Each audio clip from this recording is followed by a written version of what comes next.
It was called now because, to some extent, the government was held in place by the Brexit negotiations, and it had come to its kind of natural conclusion once Brexit had been completed, and the parties were ready to make another run at it.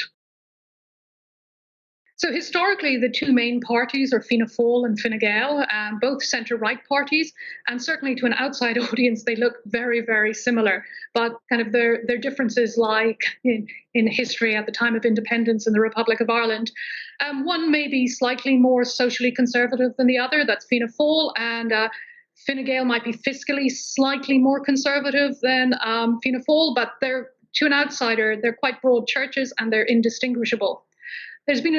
Historically, there's been a small Labour Party on the centre left, and it's not going to do very well in these elections.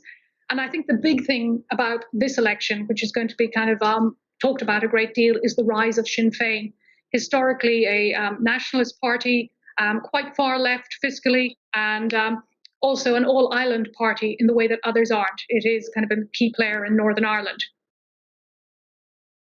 It's unlikely that any party will get a majority. In fact, no party can get a majority as they're not running enough candidates. Both the leaders of Fine Gael and Fianna Fáil, so Leo Varadkar and Micheál Martin, have both ruled out forming a coalition with Sinn Féin.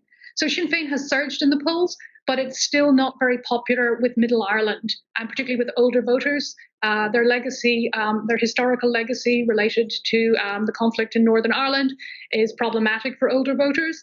And also, for many voters, their fiscal policies seem to be a little reckless. They're quite socialist. There will be a lot of redistribution. And for middle and higher income earners, they would be concerned about kind of rising taxes. And so Fianna Fáil is very concerned that it will lose votes, essentially, if there's any question about it actually going into coalition with Sinn Féin. That being said, after the election, it will be all to play for. The country will need a government. And so people may renege on promises.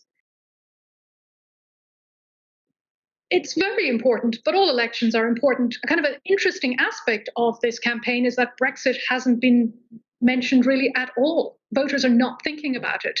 And that's a distinctive feature of this campaign. Now, of course, over the coming months during the transition phase, the Irish government will play a key role in Brussels in negotiating trade deals in the future, particularly fisheries. Issues like that are very, very topical. But it is not an aspect of the campaign, interestingly enough.